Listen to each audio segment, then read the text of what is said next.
রাসূলুল্লাহ সাল্লাল্লাহু আলাইহি ওয়াসাল্লাম সাদ রাদিয়াল্লাহু আনহুর কবর দিলেন, জানাজা পড়ালেন, কবর দিলেন। মাটি দেওয়া শেষ, দ্রুত তাড়াহুড়া করে কবরের কাছে গিয়ে দোয়া করা শুরু করলেন।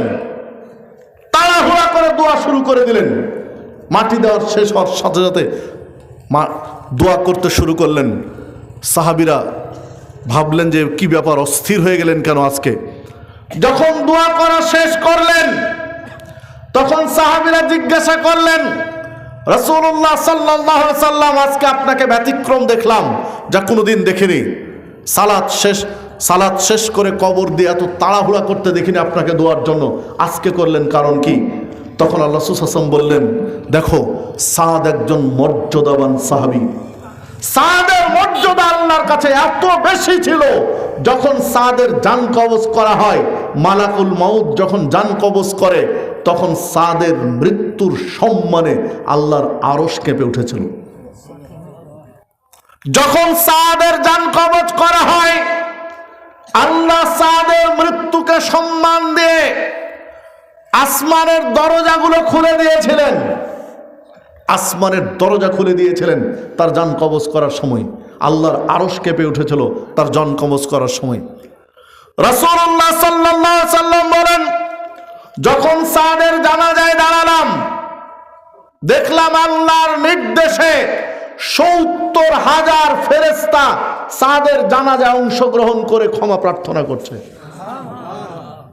একটা দুইটা ফেরেশতা নয়, কত ৭০,০০০ ফেরেশতা সাদের জানাজায় অংশগ্রহণ করেছেন, যারা তার জন্য ক্ষমা চাচ্ছে। সাদের মৃত্যুতে আল্লাহর আরশ কেঁপে উঠেছে। সাদ রাদিয়াল্লাহু আনহুর মৃত্যুর সময় আল্লাহ আসমানের দরজা খুলে দিয়েছিলেন। সাদ রাদিয়াল্লাহু আনহুর জানাজায় আল্লাহর নির্দেশে ৭০,০০০ ফেরেশতা অংশগ্রহণ করেছে। আর রাসূল সাল্লাল্লাহু আলাইহি ওয়াসাল্লাম বলছেন, এরপরে আমি যখন সাদকে দাফন করলাম, কবরে রেখে মাটি দিয়ে দিলাম, তোমরা সবাই মাটি দিয়ে দিলে, তখন আমি দেখি কবর দুই দিক থেকে চেপে ধরেছে। সাদকে কবর চেপে ধরেছে। আমি আর সইতে পারলাম না যে কবর যদি কাউকে ছাড় দিত তাহলে সাদকে দিত, যার এত সম্মান, এত মর্যাদা, কবর তাকেও ছাড়লো না, চেপে ধরেছে দুই দিক থেকে মাটি। তখন আমি দ্রুত এগিয়ে গিয়ে দোয়া করা শুরু করলাম। আমি দোয়া শুরু করলে তখন কবর ছেড়ে দিল।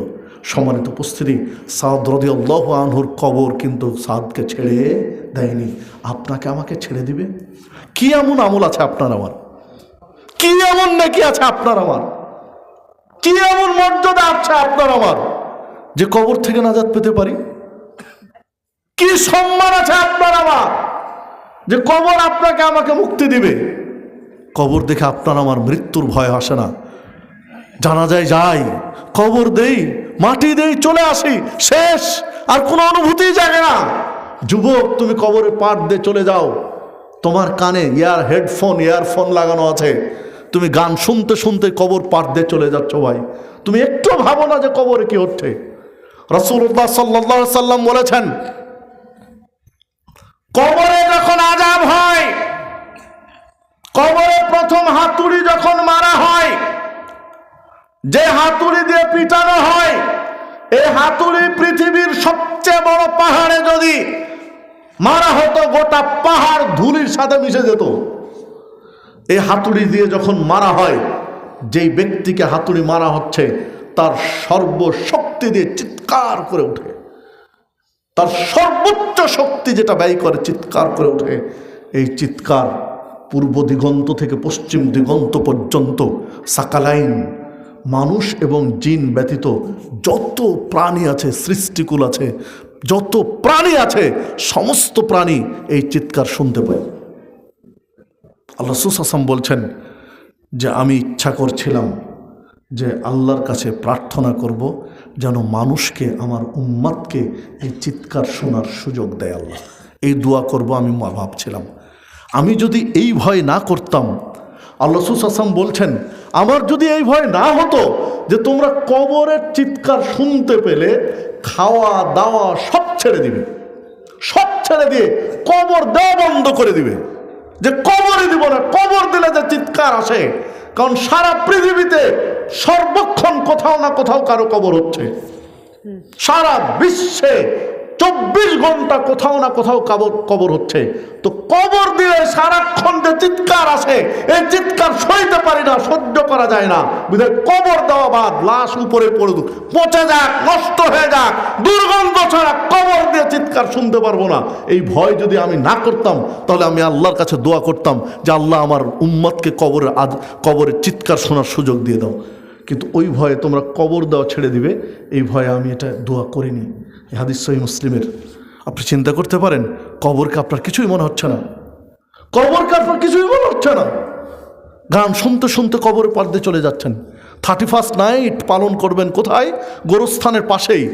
বড় বড় ডেক সেট, সাউন্ড বক্স বাজে, কবরের পাশে আপনি গান শুনছেন, কবরের পাশে আপনি পিকনিক করছেন, কবরের পাশে আপনি মেলা বসিয়ে দিয়েছেন।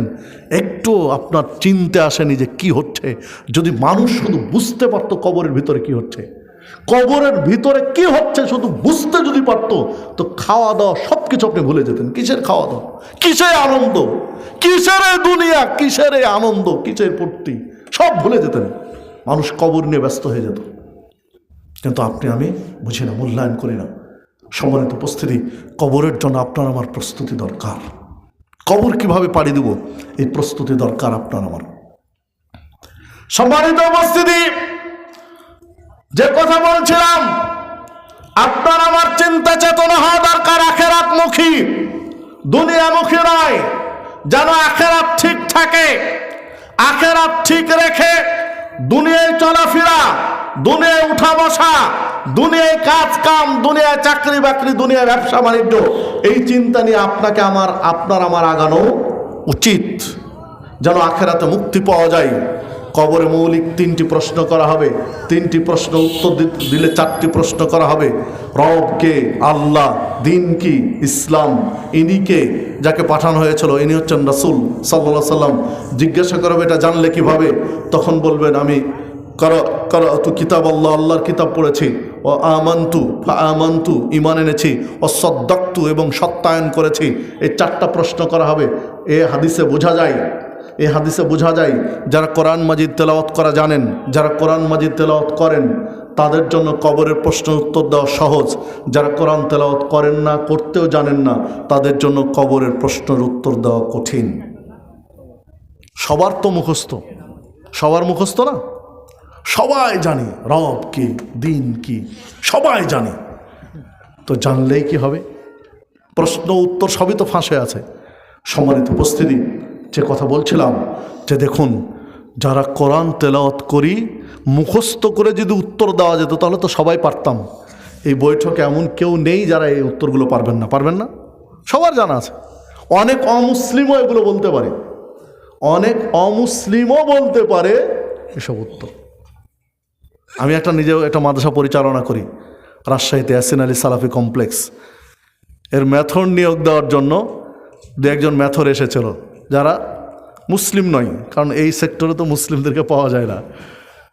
তো এমনিও ওকে আমি বলছি একজনকে যে এটা কিন্তু মাদ্রাসা, স্কুল কলেজ নয়, বিধায় কথাবার্তা, ভদ্রতা, শালীনতা এগুলো ঠিক থাকতে হবে। উল্টাপাল্টা কথাবার্তা যেন না হয়, মানে কাজ যে সময় করবে পরিষ্কার করে চলে যাবে।